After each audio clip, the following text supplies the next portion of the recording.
Good evening to members of the media. Let me, on behalf of the Leader of the Opposition, welcome you to our press conference here at the office of the Leader of the Opposition. We just concluded a meeting with the Commonwealth team who are here to monitor and to observe the 2025 general elections in Trinidad and Tobago. We met with them for over an hour, and I have at this press conference next to me our legal advisor, attorney at law, Daryl Alaha, who will speak on this particular matter as it relates to our interaction with the Commonwealth team, and thereafter, whatever questions you have, we'll be willing to entertain those questions. So, Daryl, the floor is yours. Good evening, members of the media and the national community. We have just come from a very cordial and frank meeting with the members of the Commonwealth Observer Group, which was held at the Hyatt Regency Hotel in Port of Spain. It was a good meeting, and at that meeting, the UNC highlighted certain things to the group, to the observers. One of the things we highlighted was the fact that the last time they were here was in 2015, and a report was issued by that observer mission, and the recommendations of that report have, as far as we are concerned, never been implemented by the EBC. And I want to just give you an idea of what those recommendations were, because here we are 10 years later and the same problems are coming up. Some of the recommendations in 2015 by the Commonwealth Observer Group are to review the regulations on voter registration to ensure accuracy and resolve ambiguity, to consider a mechanism to deregister voters, i.e. dead voters, using technology, give consideration to ensuring that poll cards are distributed early in advance of the election. We know that is not happening. And to ensure that adequate training is provided for polling officials. We are seeing every day, we have evidence of the fact that our EBC officials are not properly trained or are willfully trying to give us a hard time.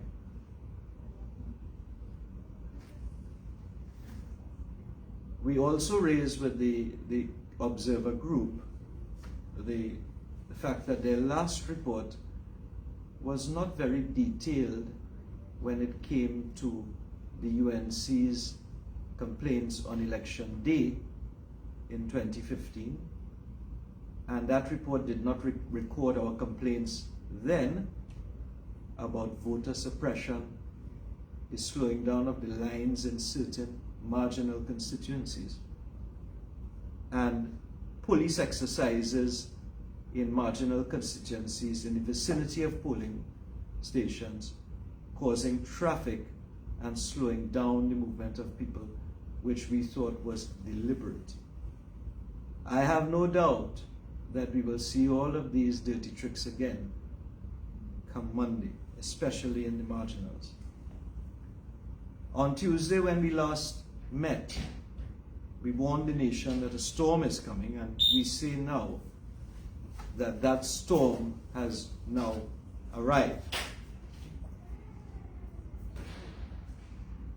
I heard one of my learned friends recently saying that the UNC's claims were what he characterized as garbled and nebulous.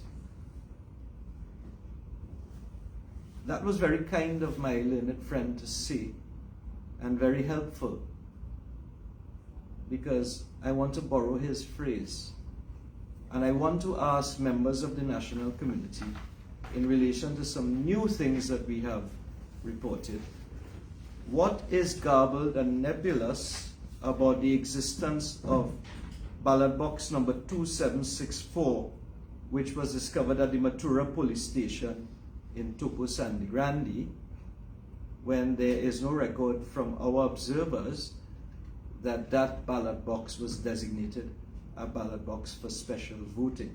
For the first time we are seeing that box. We don't know where that box came from, and we have never seen that box opened to ensure that it is empty before polling started.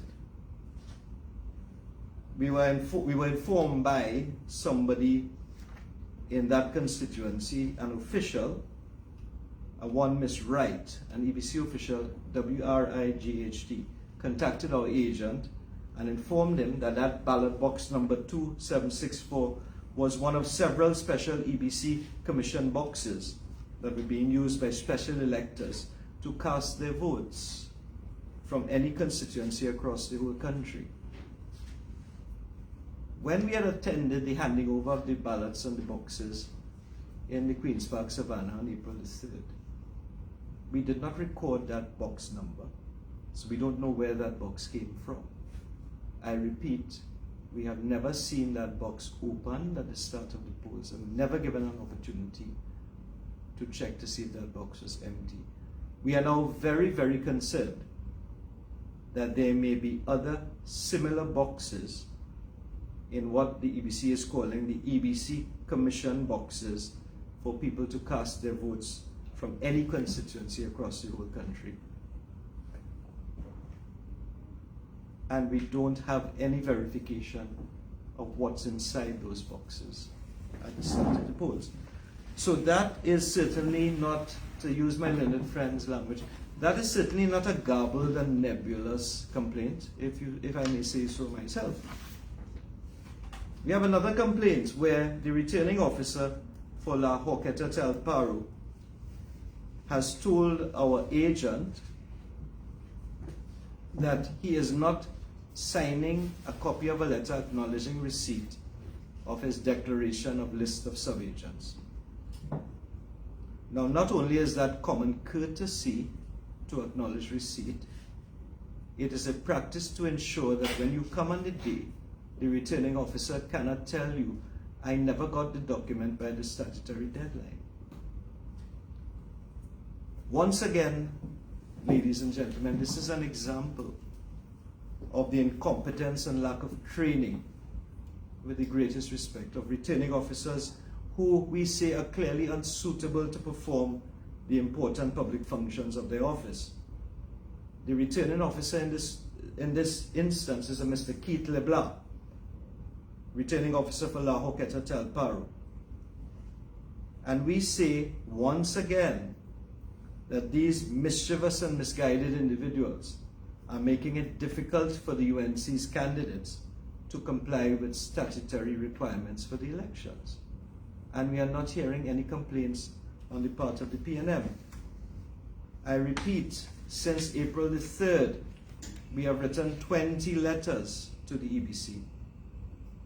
And I suspect that more letters will come tomorrow and the day after, because we are being subject to microaggressions from biased returning officers. And we can just imagine what is going to happen on polling day, which is why I say we are in the midst of a storm. There is another instance in which an elector was supplied with a polling card in which the particulars can barely be deciphered due to the poor print quality of the card. And one would have expected EBC to have put measures in place to have these polling cards printed properly. That individual has shared the card with us, and we will share it with the media. This is not the best copy, but you will see that the information is barely legible, and we will get a better copy for you of the actual photo as opposed to a photocopy of a photocopy. The information is barely legible. If there are cards like this, where the information, maybe they ran out of ink, I don't know. That's not our problem if the EBC runs out of ink.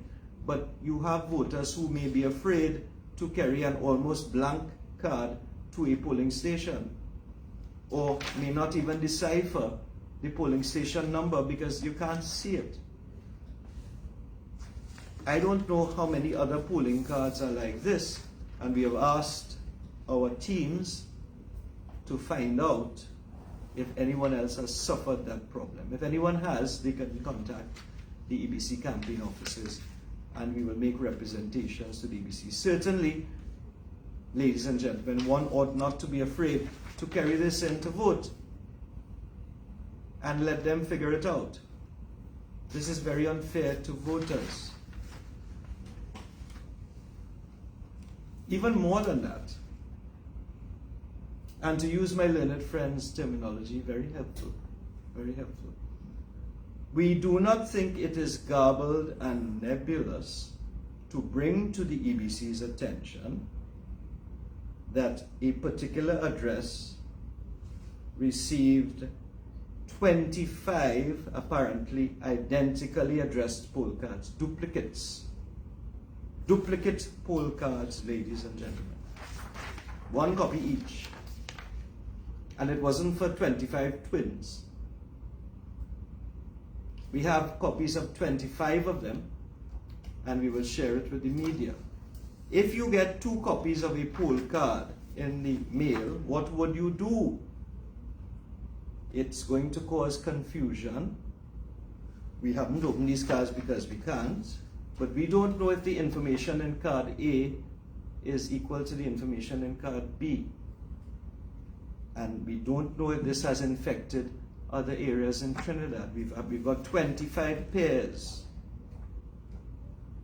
of duplicate polling cards. I think everybody would appreciate that this has a potential for impersonation of voters. If someone were to go in with one card and vote, the real person may be debarred from voting if he goes later on. And if there is a complicit EBC official who just checks the binder and says, okay, you are looking like the person, you don't need an ID, that can abuse the process as well. And it is not far-fetched, it is not garbled, and these are not nebulous. We will give the media copies of these because we were given permission to give the media copies of these from the person who got them. Okay? The person who got them, incidentally, lives in Freeport, in a household in which the cards and the mail are delivered to one family for distribution to other families in the trace. And that's why he got this big stack of cards. Hasn't opened them, and I suppose will deliver them, but we now have 25 voters who are utterly confused because they have 2 poll cards. We are very distraught about this, and we don't know if this is happening in other areas of Trinidad, and we ask the general public to please contact the EBC and the UNC if this is happening in your area as well. It is very concerning. It's very, very concerning. Now, speaking of garbled and nebulous, ladies and gentlemen,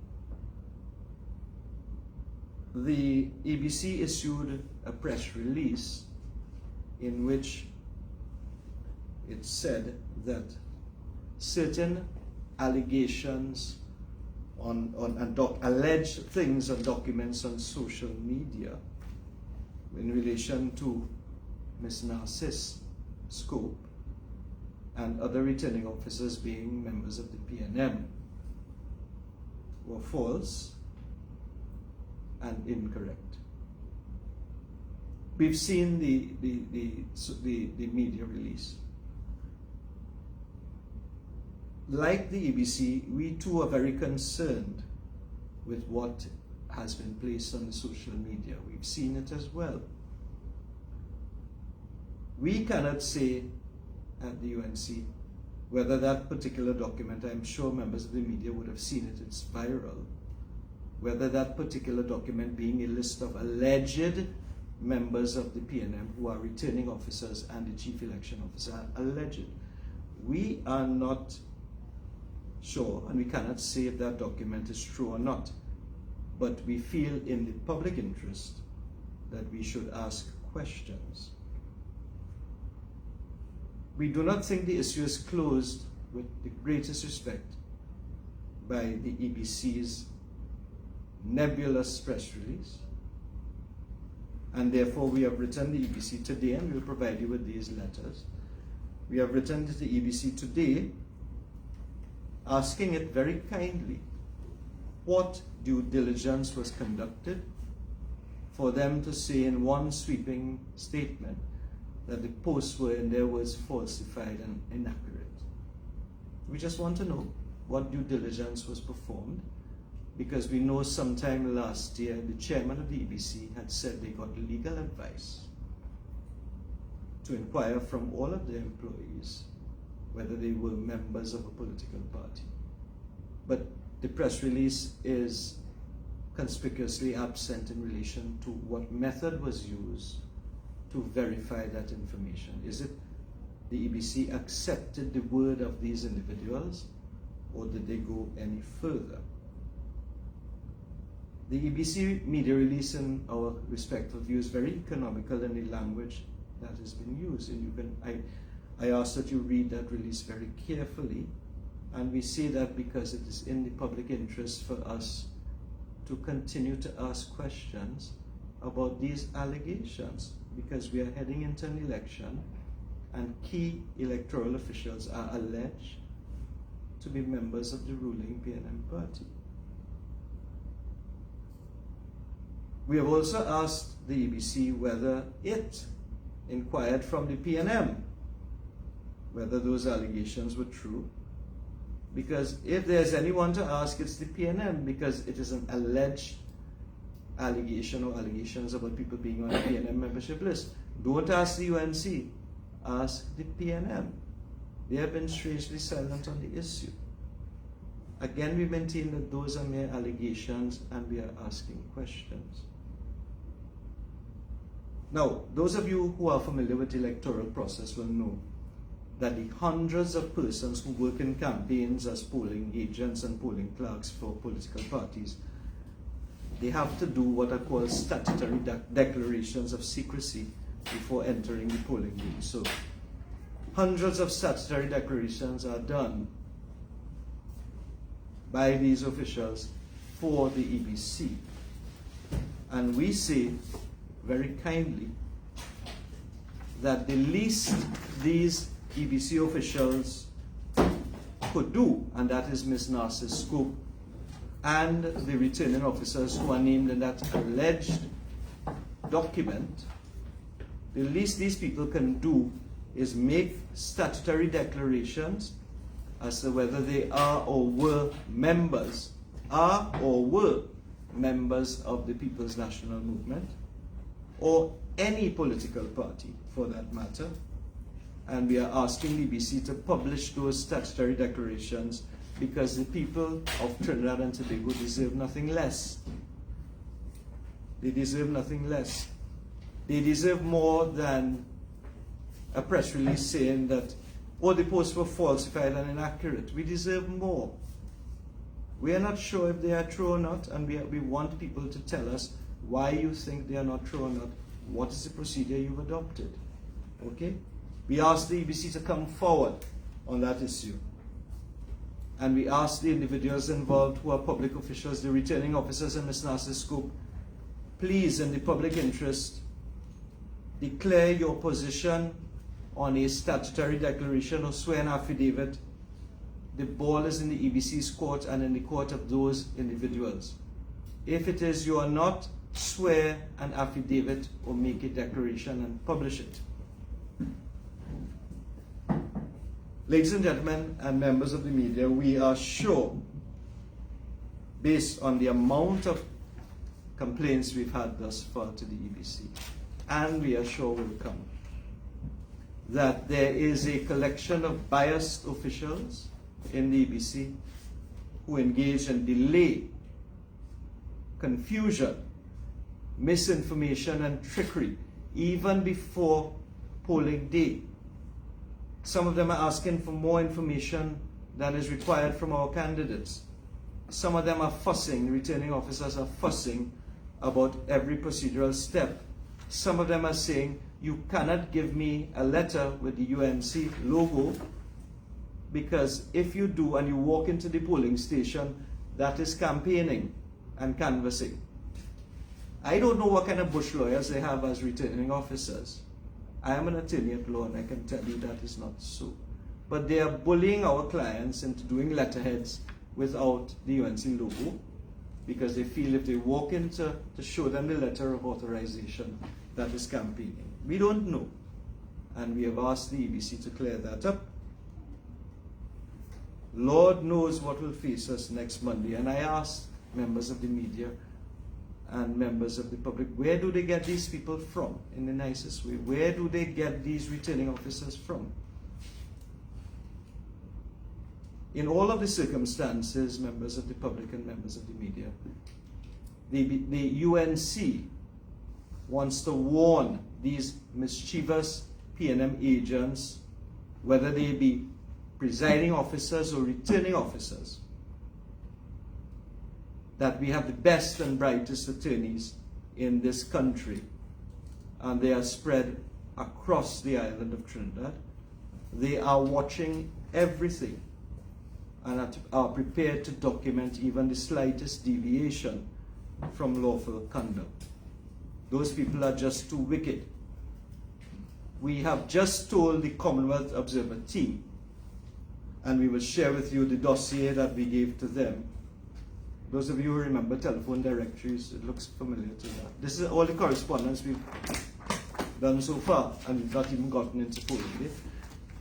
We have just told the Commonwealth Observer Team that in light of all of the things that have transpired so far, the UNC is of the very strong view that immediately after the general elections, there ought to be established a commission of inquiry into the EBC and the conduct of all of its election officials in respect to its management and conduct of these general elections, with a view to determining whether persons should be prosecuted for misbehavior in public office. So I thank you very much, and I would ask Senator Mark to say a few words before we invite some questions. Thank you very much. Yeah, thank you very much. Thank you very much. Members of the media, I would just like to consolidate what my colleague had shared with you earlier. I have received these poll cards. These are 2 poll cards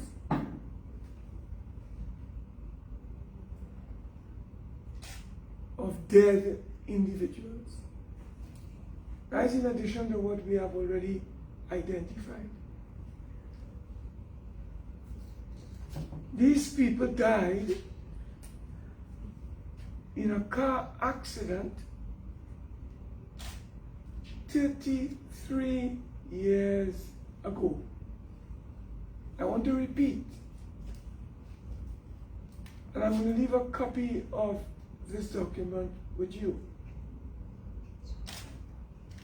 These were sent to the addresses of these former dead individuals by the Elections and Boundaries Commission. I got a call a short while ago out of the Martin Northeast, and polling cards are being distributed or being provided to the electors, and about 3 or 4 of them again have shown from a preliminary inquiry again of dead individuals. So are these people going to be voting? Is the EBC going to allow dead people to vote like Forbes Burnham did in Guyana, rigging the elections, stealing the elections, and frustrating the will of the people of Trinidad and Tobago? Is that the purpose of issuing all these poll cards of dead people so you can impersonate people? You can impersonate a dead man. Who is going to bring a death certificate with them? You think our polling agents would have death certificate? Somebody comes and says his name is Tom Harry or Larry James, but these people are dead. They don't have an ID card. But some presiding officer goes into a binder because they are complicit. Some of these presiding officers and returning officers are agents of the PNM, and they are complicit in trying to rig and steal the general election on behalf of the PNM to frustrate the will of the people. So, how is the polling agent to know that these people are dead? Our polling agents don't have death certificates. They don't work with these things. But those officials who are in complicity with the PNM, they can be allowed to vote. And then we can debate it afterwards. We can query it afterwards. But they would be allowed to vote. So members of the media, I'll share this with you before you leave. So we are very, very, very concerned. And again, my colleague indicated, I just want to reiterate it. We have lost confidence in the Elections and Boundaries Commission to hold free and fair elections in Trinidad and Tobago. They have unsuitable returning officers. They have unsuitable presiding officers who are there to engage in voter suppression, voter frustration, in order to turn away people at the polling stations. We have written to the EBC. Imagine the EBC in Tunapuna, a marginal constituency, have taken 2 schools that were used in the 2020 general election, El Dorado East and El Dorado West. They had 6 polling stations in one and 4 in the other. That was in 2020. They had it for the local elections in 2023. However, curiously, inexplicably, you know what they are doing? This is criminal, you know. This is misbehavior in public office. They have now compressed 10 polling stations involving 5,000 electors. Could you imagine that? 5,000 electors in Tunapuna into one school.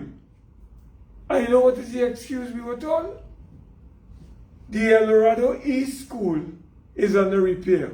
When we went to the El Dorado East School, it is not under repair. So the EBC is lying to us and telling Trinidad and Tobago the reason why they have to go to the West and put 10 polling stations there for 5,000 people to vote, when for 4 hours in the morning is a one-way traffic arrangement.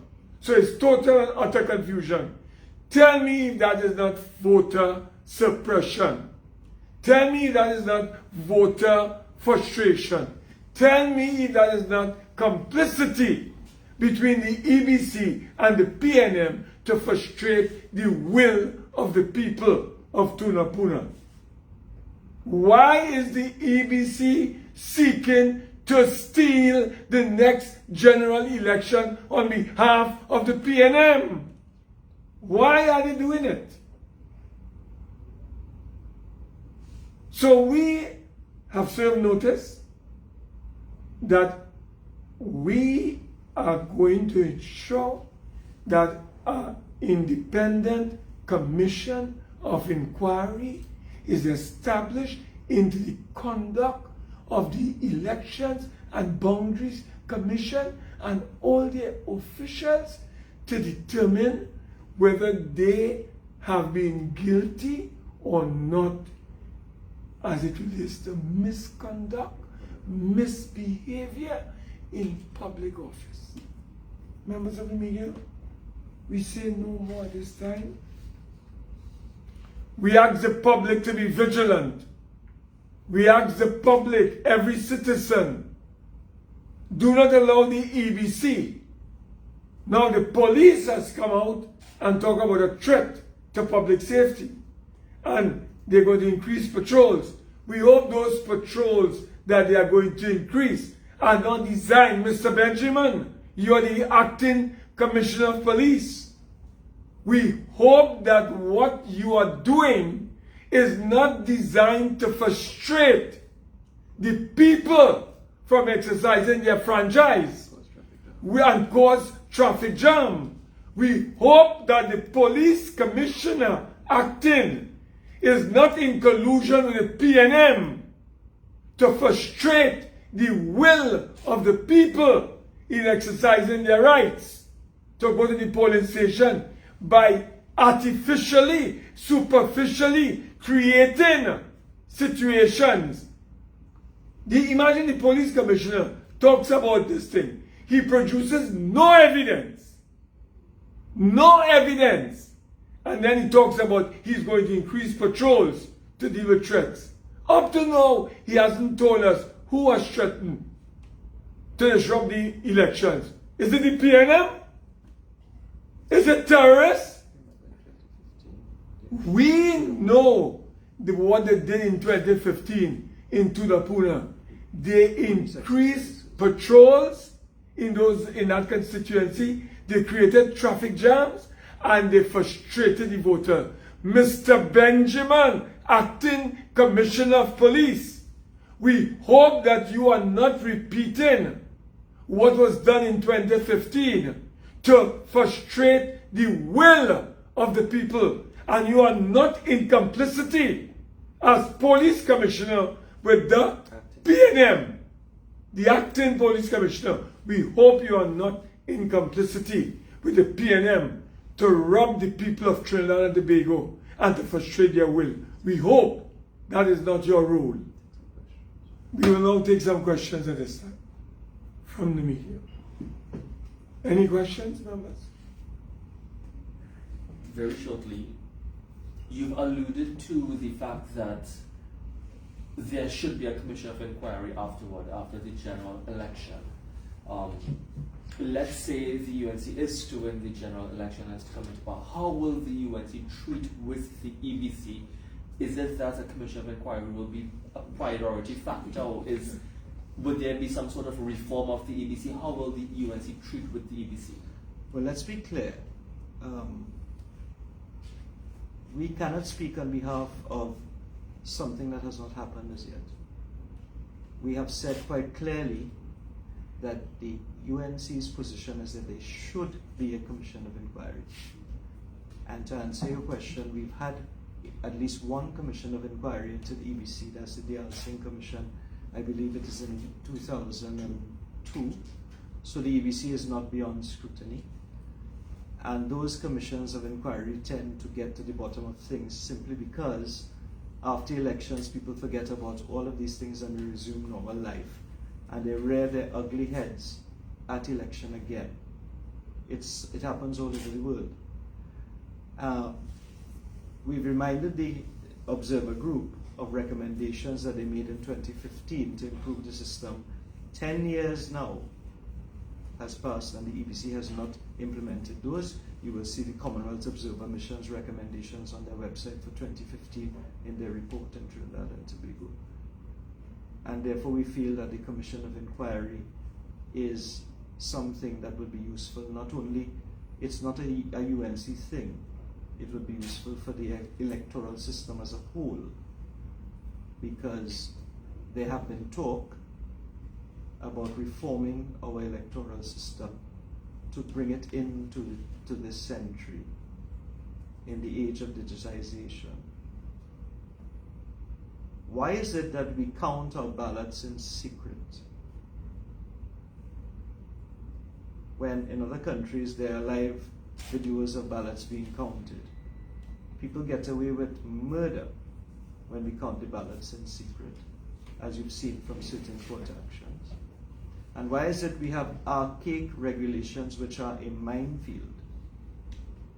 Have you ever tried reading them? They are a minefield of requirements. When this legislation was brought into play 70 years ago, time has moved on. We need an electoral system that is fair, of course, that is level playing field, that reduces the discretion that petty bureaucrats have to decide things, by clear standards and clear rules that everyone can follow, so that you don't need lawyers to advise you. I mean, that is actually counterintuitive because I'm a lawyer, but we should have a system that everyone can operate and they don't need a lawyer. They can go and fill out their forms, and it happens all over the world. England reformed its system recently as well. We still have this old colonial system of electoral law here. And so that's one of the things perhaps that can be looked at. That's just my personal opinion. But certainly the UNC's position is that there ought to be a commission of inquiry into the conduct of the EBC in these elections.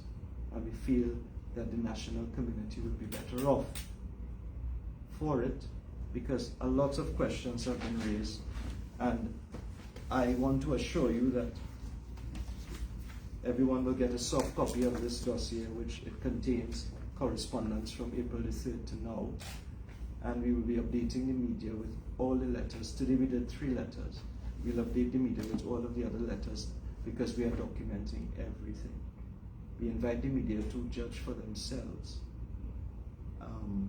The correspondence. Read the correspondence we have written and read the EBC's responses, and you judge for yourself.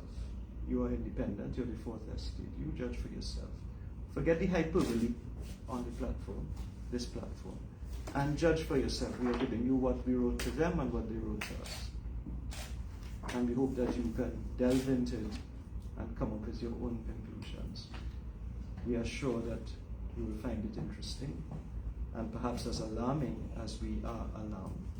So thank you very much. Any further question? Anyone? We spoke about meeting with the international observers. Yes. Did you get a sense from, or did you walk out of that meeting with any more confidence or sort of? Well, confidence may not be the word. We can only say that it was cordial and frank. We told them shortcomings of their report. We told them the EBC has not implemented what they recommended 10 years ago, and we gave them a summary of our concerns on this dossier. It is not for us to convince them.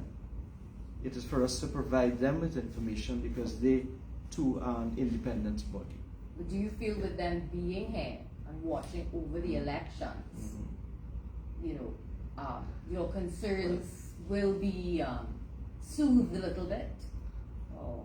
No, because every election we always have concerns regardless of whether observers are here or not. Because if you look at the amount of observers, they can't be everywhere. There are hundreds of polling stations in Trinidad and Tobago. Over 2,000, my friend is telling me.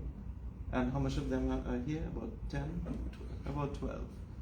So it is comforting to know that they are here. And we are happy that they have received our concerns. It's comforting. But we don't have observer policemen in every polling station across Trinidad. But we will welcome their report, And we are very happy that they listen to us as they would listen to other political parties as well. Yeah. They're a very independent group and a very qualified group of professionals that we have met today. Yes, my dear. Thank you, afternoon. Kim Woodrow from the Express. How to phrase this question? I think in the past, when concerns were raised before or after an election, the EBC has often said that, the electoral ink is not something that is easily washed up, that it is simply not so easy for an individual to vote twice, get away with it. Many people would have to be complicit. I mean, you've made yourself clear, because you've used words like complicit, and you've expressed that concern that the EBC is in fact complicit. But that's a lot of complicity. I mean, is it really that easy to jump the system in the midst of many other people too, and with the electoral ink? That is a very clear thing. Well, we don't have any evidence. No one has any evidence that that has happened, that people take the ink off and so on. I do know that for some people the ink comes off very easily, and for some people it stains as well. I know that there were variations during COVID in terms of how far you had to dip your finger down and that sort of thing. But I'm not going down that line. What I'm saying is that when you have duplicate polling cards, you came in late.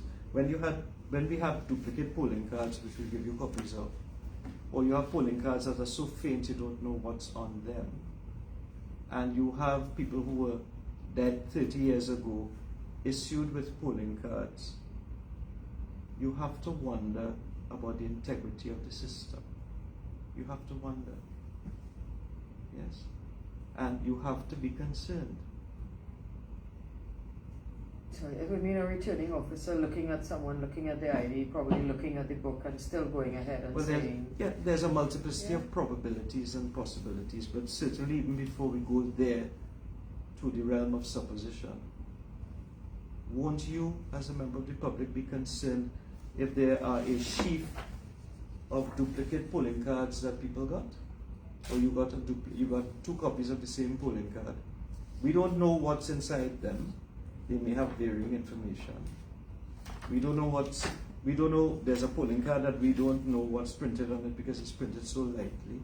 And that's why we're asking Trinidad and Tobago to tell us, did you get a duplicate polling card? Did you get a card that was printed so lightly, and I will get it, that you can hardly make out what's on the card? Which we will furnish with members of the media. Are you getting polling cards for your dead relatives? Because at the end of the day, it is the EBC's responsibility to keep the list up to date. And any right-thinking citizen would be worried if the list is full of dead people and people are not supposed to be there. It has the potential for not having a free and fair election because the list is distorted, and there can be collusion and corruption. And we have a right to raise it in the public domain as a participant in the elections and in the public interest, so that members of the public can understand.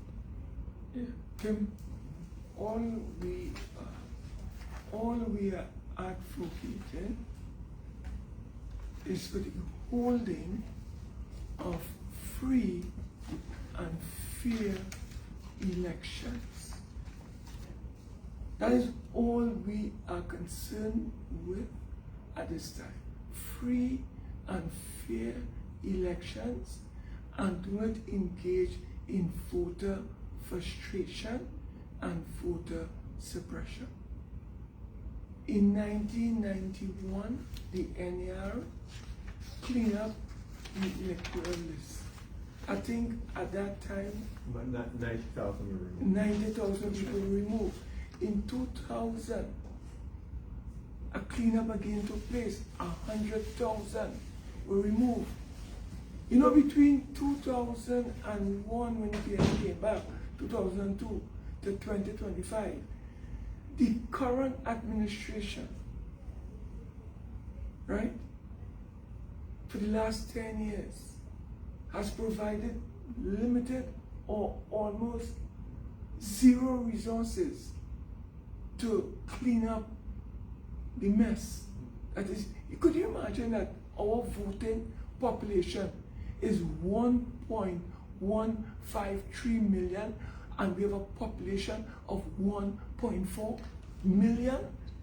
Could you imagine that? And you have these things coming up. Dead people.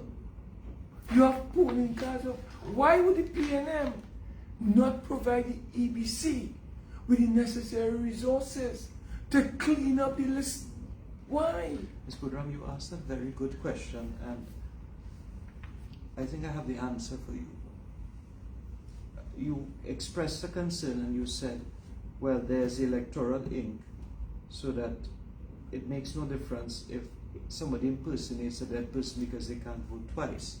Not so easy. It's not too easy. Not so easy. But have you ever considered, and this is not far-fetched by any means, have you ever considered a situation where we have an immigrant who is not entitled to vote anyway, so that he goes in and by complicity he votes? So there's no chance of that, a national voting twice. He can vote. So that is a possibility, and it is within the realm of reasonable speculation, I think. Any final question anyone would like to raise, Mom? Anybody? If not, we'd like to thank the media for being here this evening. We are going to continuously be monitoring this entire process right to the end, and we will be updating the media as we progress. You have So two what- meetings tonight. Huh? 2 meetings tonight. Aruka. Yes, we have 2 meetings tonight for your for public consumption and for your own information. One at the Aruka, I think the Five Rivers, Aruka Junction this evening. It starts at 7, and then we have a major meeting in the Maruga Tableland constituency. Vickers Car Park. Vickers Car Park. Vickers Car Park. In Barrackpore. So, in Barrackpore. So I'm just sharing that information with you. Okay? So thank you very much, and do have a wonderful, wonderful evening. Thank you for coming. So,